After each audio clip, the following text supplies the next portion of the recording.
तो नमस्कार दोस्तों, एक बार फिर से बहुत बहुत स्वागत है आपके अपना यूट्यूब चैनल टेक्निकल रंजय में। तो फ्रेंड, इस वीडियो में क्लास 12th वाले जो भी स्टूडेंट बिहार बोर्ड के हैं उनके लिए इंपॉर्टेंट एंड गेस क्वेश्चन को सॉर्ट करेंगे। ठीक है, इस वीडियो में शॉर्ट क्वेश्चन को लिया गया जो कि वीवीआई है, यही सब आप लोग को एग्जाम में पूछे जाएंगे। तो एक बार इस वीडियो को देख लीजिए और सारा इन्फॉर्मेशन ले सकते हैं।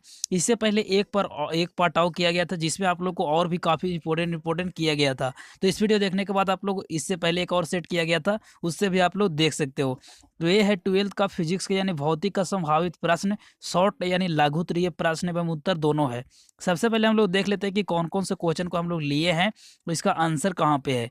तो यहाँ पे देख सकते हैं फर्स्ट क्वेश्चन है कि विद्युत विभव की परिभाषा दीजिए। ठीक है, इसका एसआई मात्रक और डायमेंशन यानी बीमा भी हम लोग जानेंगे।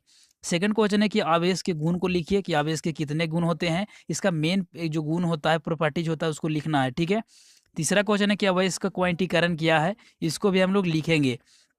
चार क्वेश्चन बोला जा रहा है कि देहली आवृत्ति क्या है, काफी इंपॉर्टेंट है। फाइव बोला जा रहा है कि विद्युत चुम्बकीय तरंगे के दो नियम को लिखें। ठीक है, छठा क्वेश्चन नंबर है कि संट क्या है, इसका उपयोग को लिखना है। उसके बाद यहाँ पे सातवां क्वेश्चन है कि जल कुंडली रिगलेनोमीटर के कार्य के सिद्धांत को लिखना है। उसके बाद 8 क्वेश्चन बोला जा रहा है कि पी टाइप और एन टाइप में अंतर लिखें। 9 बोला जा रहा है कि ट्रांसफार्मर का कोड परतदार क्यों बनाए जाते हैं। 10वां क्वेश्चन नंबर है कि बायोसवर्त के नियम को लिखे। 11 नंबर बोला जा रहा है कि 1 एम्पियर की परिभाषा दीजिए। 12 बोला जा रहा है कि किरचॉफ का नियम के लिखिए। 13 बोला जा रहा है कि गॉस के प्रमेय को लिखे।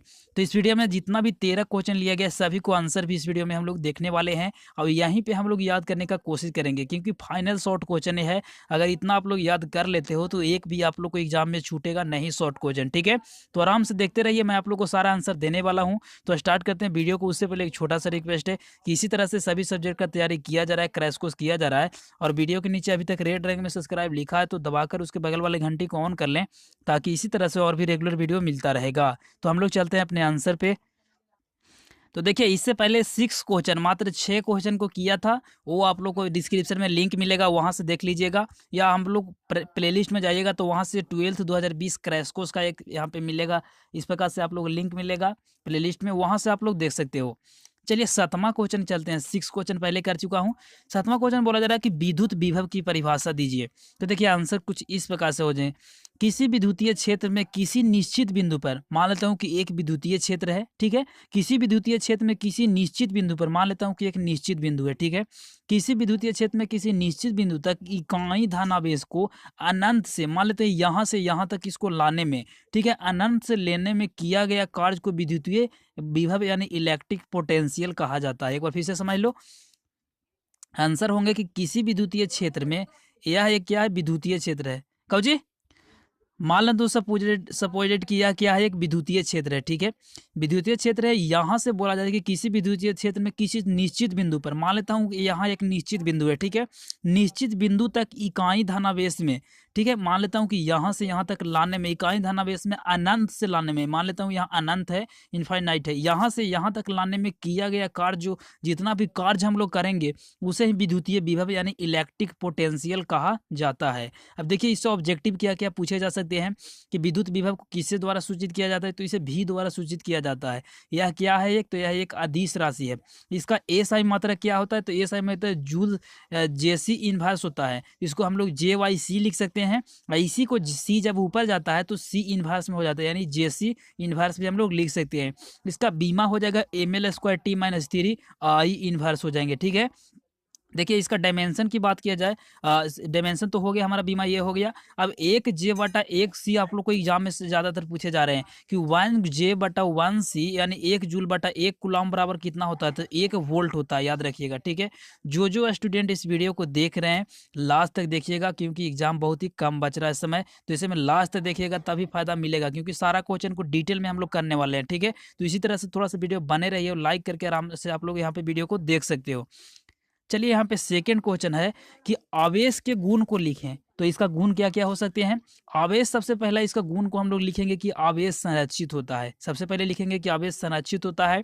उसके बाद सेकंड में लिखेंगे कि आवेश विरामावस्था में केवल विद्युतीय क्षेत्र उत्पन्न करता है। अगर विरामावस्था में यहाँ पे रुका हुआ है तो वह केवल क्या करता है, विद्युतीय क्षेत्र उत्पन्न करता है, याद रखिएगा। चुंबकीय नहीं विद्युतीय, एक होता है चुंबकीय क्षेत्र, एक होता है विद्युतीय क्षेत्र, इसको आप लोग याद रखिएगा। चलिए तीसरा हो जाएंगे इसका गुण कि आवेश यानी धनात्मक होता है तथा ऋणात्मक दोनों होता है, यानी पॉजिटिव और नेगेटिव दोनों होता है आवेश, याद रखिएगा। चौथा इसका हो जाएंगे कि आवेश का परिणाम वेग पर निर्भर करता है। जो आवेश का जो मान होता है मीन्स वैल्यू होता है वो वेग पर निर्भर करता है, तो डिपेंड करता है किस पे, वेग पे यानी वेलोसिटी पे। चलिए अब हम लोग 9 क्वेश्चन नंबर देखेंगे, यानी तीसरा क्वेश्चन नंबर बोला जा रहा है कि आवेश का क्वांटीकरण क्या होता है। ठीक है, ये भी काफी बार यहाँ पे पूछा गया है, इस पर पूछे जाने की संभावना बन रहा है। तो आवेश का परिणाम इलेक्ट्रॉन का क्या होता है, आवेश का जो परिणाम होता है इलेक्ट्रॉन का पूर्णज गुणज होता है, यानी इलेक्ट्रॉन जो भी होता है, इलेक्ट्रॉन को यहाँ पे हम लोग किस आवेश को हम लोग क्यू से करते हैं डिनोट, याद रखिएगा। तो आवेश का परिणाम, जो आवेश का परिणाम होता है वह गुणज होता है, यानी गुना होता है किस पे, यहाँ पे इलेक्ट्रॉन के पूर्ण गुणज पर यहाँ पे इलेक्ट्रॉन का होता है। ठीक है, और इसे हम लोग आवेश का क्वांटीकरण करते हैं। एक बार फिर से देख लो, यहाँ पे बोला जा रहा है कि आवेश का परिणाम है जो इलेक्ट्रॉन का पूर्णज गुणज होता है, जो पूर्णज गुणज होता है इसे ही आवेश का क्वांटीकरण कहते हैं। इसे क्यू द्वारा सूचित किया जाता है, equal to Q equal to हम लोग प्लस माइनस एन ही लिखते हैं, जहाँ एन इक्वल टू क्या होता है 1 2 3 4 5 कुछ भी हो सकता है, और क्यू को हम लोग आवेश कहते हैं। तो 9 का क्या हो जाएंगे, कुछ इस प्रकार से आंसर हो जाएंगे। चलिए 10 बोला जा रहा है कि देहली आवृत्ति क्या है। काफी सारे स्टूडेंट को लगेगा कि इससे पहले 10 क्वेश्चन हो गया है, तो ऐसा बात नहीं है, 6 क्वेश्चन पहले किया गया था, वो वीडियो आप लोगों को डिस्क्रिप्शन में लिंक मिलेगा। बोला जा रहा है कि देहली आवृत्ति क्या है। तो देखिए हम लोग इस प्रकार से समझेंगे कि यदि आपतित प्रकाश का आवृत्ति, क्या बोला जा रहा है कि यदि आपतित प्रकाश की आवृत्ति एक न्यूनतम आवृत्ति से कम होती है। देखिए फिर से एक बार समझिए, एक आपतित प्रकाश की आवृत्ति एक न्यूनतम आवृत्ति से कम होती है तो धातु पृष्ठ से इलेक्ट्रॉन का उत्सर्जन नहीं होता है। तो इलेक्ट्रॉन का है जो उत्सर्जन नहीं होता है, इसे ही हम लोग देहली आवृत्ति कहते हैं। ज़्यादा लंबा इसका आंसर नहीं होगा, इसलिए आराम से एक बार फिर से आप लोग वीडियो रोककर देख सकते हो। 11 बोला जा रहा है कि विद्युत चुंबकीय तरंग के 2 नियम को लिखे, यानी 2 प्रॉपर्टीज यानी इसका गुण को लिखना है। तो फर्स्ट हो जाएंगे कि विद्युत चुंबकीय तरंग अनुप्रस्थ प्रकृति होता है, इसका जो पृष्ठ यहाँ पे क्या होता है, अनुप्रस्थ प्रकृति की इसका होता है। सेकेंड हो जाएंगे कि विद्युत चुंबकीय तरंग का संरक्षण के लिए द्रव्यमानक एवं माध्यम का आवश्यकता नहीं होता है, जो द्रव्यमानक होता है वो माध्यम में आवश्यकता नहीं होता है। चलिए हम लोग 12 करते हैं, तो 12 बोला जा रहा है कि संट क्या है, इसका उपयोग लिखिए। देखिए इस बात से पूछे जाने के संट को काफी यहाँ पे पूछे जाएंगे, हो सकता है इसका उपयोग को बोल दिया जाएगा। ठीक है, तो संट क्या है, तो संट एक अत्यंत क्रम का एक प्रतिरोध होता है। देखिए संट क्या होता है कि एक प्रतिरोध होता है, ऐसे गैल्वेनोमीटर में हम लोग इसको लगाते हैं, तो जैसे ही गैल्वेनोमीटर में इसको हम लोग लगाते हैं तो यह क्या करता है, अमीटर में बदल जाता है, किस चीज में, अमीटर में बदल जाता है। तो देखिए वही चीज यहाँ पे बोला जाए कि संट एक अत्यंत यानी सबसे छोटा क्रम का एक प्रतिरोध वाला तार है। ठीक है, जिसे गैल्वेनोमीटर के समांतर क्रम में लगाकर एमीटर बनाया जाता है। समांतर क्रम में इसे लगाते हैं, एक होता है श्रेणी क्रम, एक होता है समांतर क्रम। तो जब हम समांतर क्रम में एक छोटा सा यानी अत्यंत प्रतिरोध वाला एक तार को समांतर क्रम में लगाते हैं तो उसे अमीटर बन जाता है। तो यार इसी को हम लोग संट कहा जाता है। ठीक है, इसका उपयोग हम लोग किस चीज में करते हैं, इसको अमीटर बनाने में इसका प्रयोग करते हैं। इस प्रकार से आप लोग लिख सकते हो। चलिए 13 बोला जा रहा है कि चल कुंडली गैल्वेनोमीटर का कार्य को सिद्धांत को लिखिए। इसको थोड़ा सा समझने का कोशिश करना। ठीक है, चलिए चल कुंडली एक गैल्वेनोमीटर का कार्य का विधि है। क्या एक विधि है जो इस सिद्धांत पर आधारित है कि जब किसी एक समान चुंबकीय क्षेत्र में स्थित किसी कुंडली से होकर धारा प्रभावित होता है। मान लो कि एक कुंडली है, इससे जब धारा प्रभावित होता है तब बल आघूर्ण का प्रभाव में कुंडली अपनी समावर्ता विक्षेपित घूमने लगती है। क्या करती है, उसके समांतर समावर्ता जैसे घूमने लगती है, उसे ही हम लोग चल कुंडली गैल्वेनोमीटर कहते हैं। ठीक है, याद रखिएगा एक बार। और आप लोग देख सकते हैं रोक कर वीडियो, आप लोग को काफ़ी ज़्यादा फायदा देखने को मिलेगा। अब हम लोग एन टाइप और पी टाइप को देख लेते हैं, ये भी काफ़ी इंपॉर्टेंट क्वेश्चन है। तो एन टाइप और पी टाइप क्या है, तो पहले इसका हो जाएंगे कि जब शुद्ध जर्मेनियम में, देखिए इसको आप लोग एक बार देखिएगा, मैं आप लोग को याद कराने का 100% गारंटी लेता हूँ। एक बार केवल आप लोग ध्यानपूर्वक यहाँ पे समझने का कोशिश कीजिए। देखिए दोनों में सेम है, पी टाइप एन टाइप में थोड़ा सा इसमें पंच, यहाँ पे पंच संयोजी को मिलाया जाता है, इसमें त्रिसंयोजी को मिलाया जाता है। ठीक है, ज़्यादा अंतर नहीं है। तो देखिए इसका आंसर हो जाएंगे कि जब शुद्ध जर्मेनियम या सिलिकॉन, मान लेता हूँ कि एक शुद्ध जर्मेनियम है या सिलिकॉन है, उसमें 5 संयोगी की अशुद्धि मिलाया जाता है तो उसे एन टाइप कहते हैं। और इसमें देखिए जब शुद्ध जर्मेनियम या सिलिकॉन में कोई त्रिसंयोजी शुद्ध अशुद्धि को मिलाया जाता है तो पी टाइप का निर्माण होता है। देखिए थोड़ा सा याद रखिएगा, केवल इसमें 5 होता है, एन टाइप में 5 होता है और पी टाइप में त्रिसंयोजी होता है। इसमें 5 संयोजी और इसमें त्रिसंयोजी, जब मिलाया जाता है शुद्ध जर्मेनियम में या सिलिकॉन में तो पी टाइप का निर्माण होता है। अगर इसमें यहाँ पे 5 संयोजी को मिलाया जाएगा तो एन टाइप का निर्माण होता है। सेकेंड हो जाएंगे कि एन टाइप अर्धचालक में इलेक्ट्रॉन की अधिकता होती है, इलेक्ट्रॉन होता है इसमें सबसे ज़्यादा होता है। और इसमें पी टाइप में अर्धचालक की होल अधिकता होता है, होल इसमें सबसे ज़्यादा होता है। इसमें क्या होता है, इलेक्ट्रॉन ज़्यादा होता है एन टाइप में, और पी टाइप में होल सबसे ज़्यादा होता है। चलिए 15 क्वेश्चन नंबर अब हम लोग देख लेते हैं। क्वेश्चन नंबर 15 बोला जा रहा है कि ट्रांसफार्मर का कोड परतदार क्यों बनाया जाता है। तो देखिए काफी इजी इसका आंसर होगा, ऐसा भावर धाराओं को रोकने के लिए यहाँ पे बनाया जाता है, क्योंकि इसमें ऊर्जा का काफी ज्यादा क्षय हो जाता है, यानी हास हो जाता है, यानी हानि हो जाता है, इसीलिए ट्रांसफार्मर का कोड परतदार बनाया जाता है। इसका आंसर काफी ईजी में हो जाएंगे। चलिए एक बार फिर से देख लेते हैं कि ट्रांसफार्मर का कोड परतदार क्यों बनाए जाते हैं। तो ट्रांसफार्मर को कोड इसलिए परतदार बनाते हैं क्योंकि ऐसा भावर धाराओं को रोकने के लिए, एक बार भावर धारा को भी हम लोग देखेंगे थोड़ा सा बाद में। तो भावर धाराओं को रोकने के लिए हम लोग ऐसा करते हैं, क्योंकि भावर धाराओं के प्रेरण में ऊर्जा का ह्रास होता है, यानी हानि हो जाता है, यहाँ पे हानि हो जाता है, इसीलिए हम लोग उसे क्या करते हैं कि इसीलिए इसको हम लोग ट्रांसफार्मर का कोड परतदार बनाते हैं, इसे लौ का ह्रास होता है, याद रखिएगा। चलिए 16 बोला जा रहा है कि बायोसवर्त का नियम को लिखिए। देखिए काफी इंपॉर्टेंट क्वेश्चन है।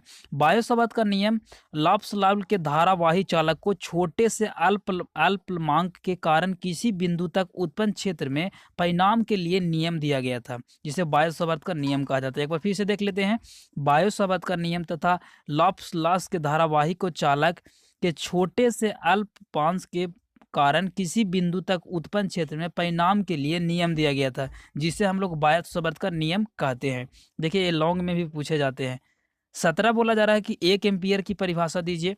तो 1 एम्पियर की धारा वह अस्थायी धारा है जो हवा या निर्वात में 1 मीटर की दूरी में रखने से 2 समांतर तार में प्रति एकांक की लंबाई 2 गुने 10⁻⁷ न्यूटन की बल लगाता है। ये काफी इजी इसका भी आंसर होगा। 1 एम्पियर की धारा वह अस्थायी धारा है, कौन सा, वह एक अस्थायी धारा है जो हवा या निर्वात में 1 मीटर की दूरी पर रखने पर 2 समांतर तार के प्रति एकांक लंबाई पर 2 गुने 10⁻⁷ न्यूटन का बल लगाता है। इसे ही हम लोग एम्पियर का परिभाषा या नियम कहते हैं। चलिए 18 काफी ज्यादा इंपॉर्टेंट है। बोला जा रहा है कि किरचॉफ का नियम को लिखिए। तो किरचॉफ का नियम इस पर पूछे जाने की संभावना बन रहा है। तो इसका 2 नियम है, दोनों नियम को जानेंगे। किरचॉफ के कितने नियम है, 2 नियम है। ठीक है, पहला नियम है कि किसी बिंदु पर मिलने वाली सभी धाराओं के बीजगणितीय योग के शून्य होता है। यहाँ पे बीजीय केवल लिखा है, बीजगणितीय योग के क्या होता है, शून्य होता है। बिंदु की तरफ आने वाली धनात्मक तथा बिंदु की तरफ जाने वाले, यानी मान लेते हैं कि यहाँ एक बिंदु है, तो इसके तरफ अगर आ रहा है, एक जा रहा है, ठीक है, ये क्या कर रहा है, यहाँ पे बिंदु पे आ रहा है, एक है जो कि बिंदु से बाहर जा रहा है। तो इसी चीज को यहाँ पे बतलाया गया है कि बिंदु से यहाँ पे आने वाली को धनात्मक, देखिए इस तरह से अगर आ रहा है तो इसको हम लोग पॉजिटिव से यहाँ पे करेंगे, लेकिन अगर कोई जा रहा है तो उसे नेगेटिव, यानी यहाँ पे क्या बोलेंगे, ऋणात्मक ली जाती है।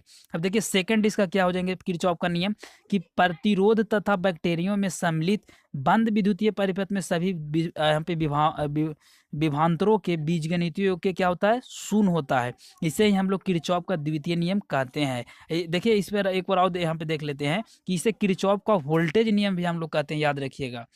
चलिए अब हम लोग कर लेते। देखिए अगर एक बार में आप लोग को समझ में नहीं आया तो वीडियो को रोक कर यहाँ पे एक बार और आप लोग अपने से देख सकते हो। अब एग्जाम से पहले आप लोग जरूर देख लेना।